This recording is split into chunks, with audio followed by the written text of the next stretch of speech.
This is Okradowski of WeAreChange.org here in Philadelphia at a protest against Hillary Rodham Clinton. As you can see, there's a large number of people from the Haitian community who are pissed off at Hillary Rodham Clinton. If you don't understand geopolitics, this is the video for you. We're going to explain everything that you need to know about what Hillary Clinton and the Clinton family did to Haiti. I'm here joined by Joseph. Joseph, can you explain to us why is the Haitian community mad at Hillary Clinton? Well, we have every reason to be mad because the Clintons have destroyed Haiti for the decades. And, you know, they pretend to be our friends when in reality they are our number one enemies. You know, there are some other people who clearly behave like they don't like us. So it's easy for us to protect ourselves against them because we know they are our enemies. But the Clintons are even more dangerous because they pretend to be our friends when in reality they're destroying Haiti. Because I heard that the Clinton Foundation and all these other organizations gave over $6 billion to Haiti for the relief effort, especially during the kind of natural disasters that you guys have gone through. Is that true? No, it's more than true. The money is much more than $6 billion. You see, after the earthquake, countries around the world donate billions of dollars. The amount was much larger than $6 billion. And Bill Clinton was in charge of the money. And not only people around the world, but also American celebrities donate a lot of larger money to rebuild Haiti. And hundreds of homes were destroyed after the earthquake. And if you can believe, the people are still living under tents. That's unacceptable. And not only they held the money, they kept the money, but Haiti had enough resources for them to be very comfortable. Haiti have oil, more oil than Venezuela. Nobody's talking about. Haiti have gold. We have one of the largest gold mine in the Caribbean. So, and they let the world, nobody's saying anything about our goals. Yeah. And who do you think is in charge of our goal right now? The contract. Yeah. Tony Rodham, Hillary Clinton's brother. Wow. He's got a 26 years contract. And then also Haiti used to produce, we used to produce our own rice. We didn't have to buy rice overseas. Bill Clinton destroyed our rice so his brother can sell the rice from Arkansas. Yeah, wow.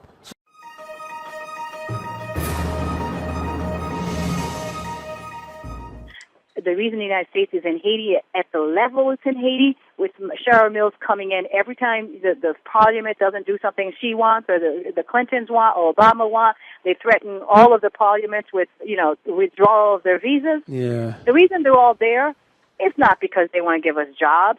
It's not because they want to, you know, give Haitian human rights that they didn't have under their own folks, under the, you know, the Aristide or even Privat or even, you know, Mr. Mateli. The reason they're there and the reason they're doing this caracol stuff, okay, I want Haitians to really hear this, is because of our oil and our gold and minerals. It is all in that area. It's only 9 miles away from Caracol, and nobody mentions it.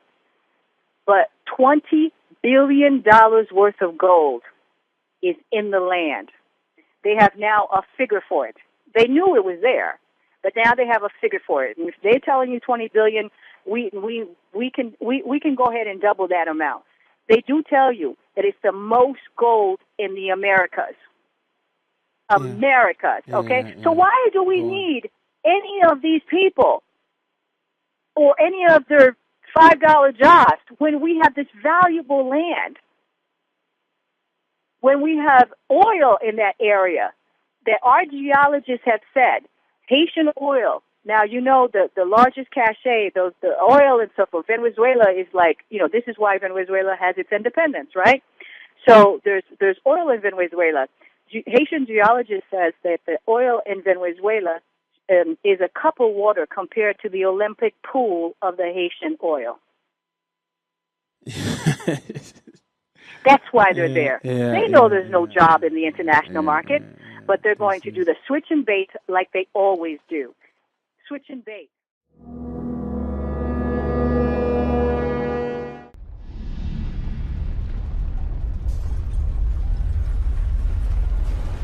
As we told you at the start of tonight's program, a major magnitude earthquake has hit the island of Haiti in the Caribbean. The quake measured around 7 points on the Richter scale, and its epicenter fell just 10 miles from the capital, Port-au-Prince. Haiti's ambassador to the U.S. has described the event as a catastrophe of major proportions. So far, we have no information regarding the casualties. The war is coming to an end! It was a big earthquake. It lasted like 15 seconds, I think. Probably the most devastating humanitarian crisis that Hillary Clinton faced during her tenure at the State Department was the tragic earthquake in Haiti. It happened in January of 2010, and literally in a matter of seconds, 250,000 people were estimated to have died, and a large portion of the Haitian infrastructure and economy was just decimated. It was a crisis on a massive scale. The United States is offering our full assistance to Haiti and to others in the region. We will be providing both civilian and military disaster relief and humanitarian assistance, and our prayers are with the people who have suffered, their families, and their loved ones. In the days and weeks that followed the earthquake in January of 2010, Hillary Clinton made visits to Haiti. And here's the latest on Haiti. U.S. Secretary of State Hillary Clinton arrived in Port-au-Prince just about an hour ago. She is the highest-ranking U.S. official in Haiti right now since Tuesday's earthquake. She's meeting with Haitian leaders and international officials to discuss the rescue and relief efforts. In fact, on her first visit, which occurred days after the earthquake, they literally had to stop traffic going in to the airport at Port-au-Prince. There, of course, were relief supplies that were being flown in, but that traffic was stopped so the Secretary of State could come and assess the damage. There is a perception, and there have been complaints or reports of bottlenecks, that there's a lot of aid coming in, but it's very hard to get it out to the people who need it. That's just not true. The aid is coming in, we're getting it out, there's just not enough of it yet. She flew in with her political aides on a large federal airplane. She landed at the airport. She made a large press conference, made statements about her commitment to rebuilding this country, and then she was soon whisked away, headed back to Washington, D.C. Theirs is a city in ruins, a country which can do little but wait for help to arrive. The international community responded in the way that you would expect it to. That is, large amounts of money were committed, up to $13 billion from international relief organizations.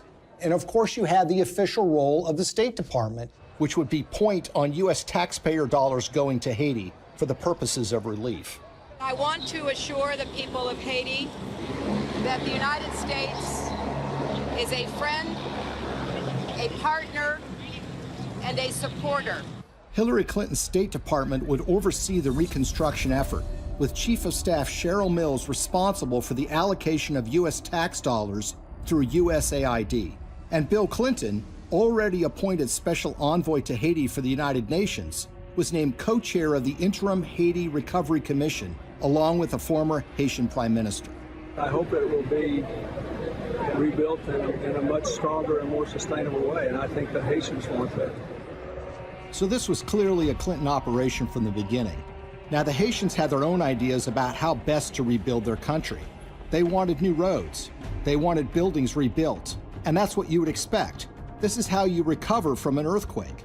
The problem is that the Clintons had their own agenda, the interests of major donors who had a vested interest in spending that money in Haiti in ways that would benefit them. And so you immediately had this clash between the Haitians and the Clintons. And Haitians complained almost immediately that they were shut out of the decision-making process, that it was really Bill Clinton and a few of his friends that were calling the shots in the IHRC. And they made some monumentally bad decisions that not only didn't benefit the Haitian people, but ended up putting money in the pockets of major Clinton donors who had economic stakes in Haiti. We have been united behind a single goal: making investments in this country's people and your infrastructure. So it's a classic example of what some people call disaster capitalism. Disaster capitalism, in that a natural disaster creates opportunities for rebuilding to take place, but also for self-enrichment to take place. And if you look at the Clintons and the promises that were made and the results that actually followed, it is a tragic story of crony capitalism gone awry.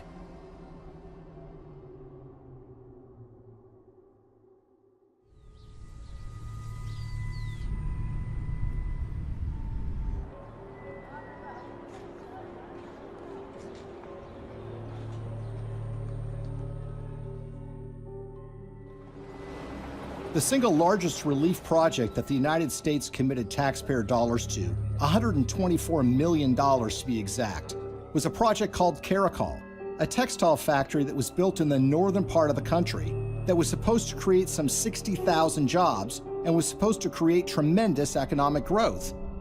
There's a problem here already. You see, the earthquake affected the southern part of Haiti. The northern part of the country was entirely unaffected. But who were the beneficiaries of this? Companies like Gap, Target, and Walmart, to name a few. The Caracol factory was built, but it didn't create 60,000 jobs. It created barely 5,000 jobs. But the major American companies who got textiles tariff-free, made at low wages, benefited enormously. And the end effect on the Haitians was very, very minimal.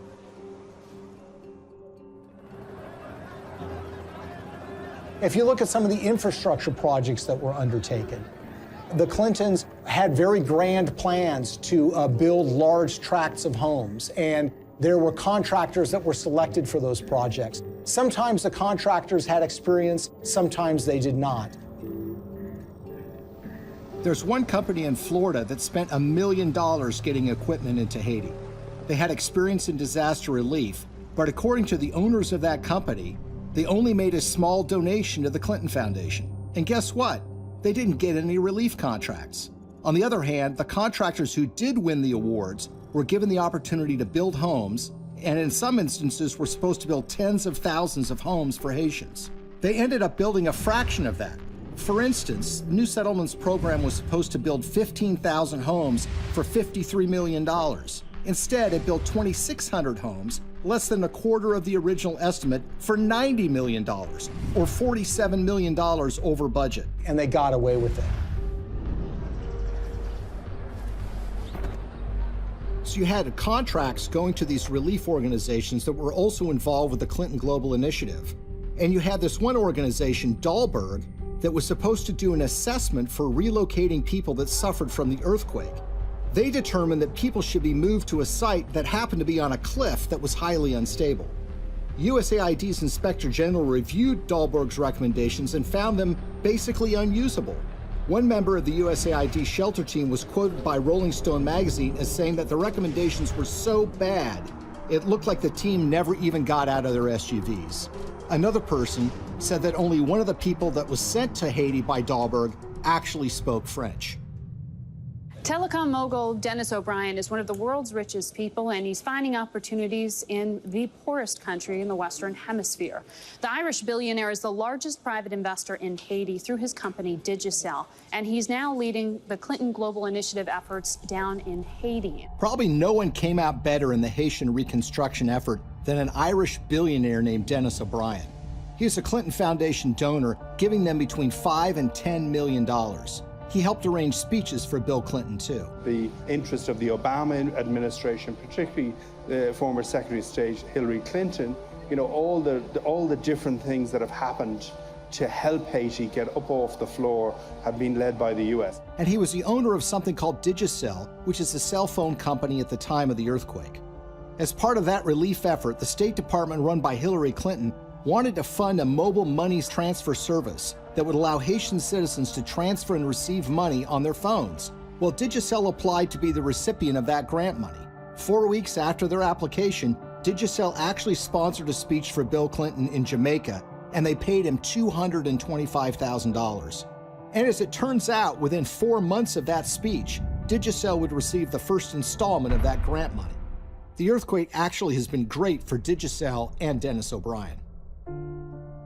more than 4 years since a magnitude 7.0 earthquake devastated Haiti, and outrage there is growing over the largely failed reconstruction effort, despite the hundreds of millions of dollars in aid that has been collected and spent by the IHRC, the Interim Haiti Recovery Commission. So whether you're talking about housing or cell phones, you see that the people that are closest to the Clintons have made out very well from the Haitian earthquake. The rest of the country, the ordinary people of Haiti, not so much. Haitian activists staged a protest outside Hillary Clinton's Manhattan office. The demonstrators claim billions of dollars were stolen through the Haiti Reconstruction Commission headed by Bill Clinton. They also say Haiti was used as a cover for foreign governments to funnel kickbacks of possibly hundreds of millions of dollars through the Clinton Foundation. They say it was done in exchange for favors that Hillary was doing for them as Secretary of State. The tragedy is we had an opportunity to rebuild in a way that would give the people of that country hope. Sadly, that opportunity was squandered, and what took place, rather than rebuilding Haiti, was the self-enrichment by friends of the Clintons. For all of Bill Clinton's talk about building Haiti back better, the fact remains that the most visible evidence of Clinton's role in the recovery isn't the improvement of daily life for everyday Haitians, but the construction of new luxury hotels just miles from the folks who have been living in tarps USAID handed out immediately after the earthquake. We are telling the world of the crimes that Bill and Hillary Clinton are responsible for in Haiti. But while the world eventually lost interest in Haiti's recovery, the influence and connections afforded to donors from the Clinton Foundation appear to have been lessons learned by others. So how much do connections to the Clintons matter when you're talking about Haiti? Consider the case of gold mining. The government of Haiti had not granted a gold mining concession in 50 years. They decided to do so during the reconstruction of their country, which was being overseen by Bill and Hillary Clinton. What company did they select to get this gold mining permit? A company called VCS Mining. VCS Mining had very little experience in gold mining, but what did they have? They had connections. Shortly after they got that concession, someone joined their board of directors. It just happened to be Tony Rodham, brother of Hillary Rodham Clinton. It was a true disaster that followed the earthquake, which was the natural disaster. This was the man-made Clinton-caused disaster in relief that led to the wasting of enormous sums of money, the enrichment of elites that were friends with the Clintons, and the Haitians were left in a situation where their life was really not much better than it was the day after the earthquake happened.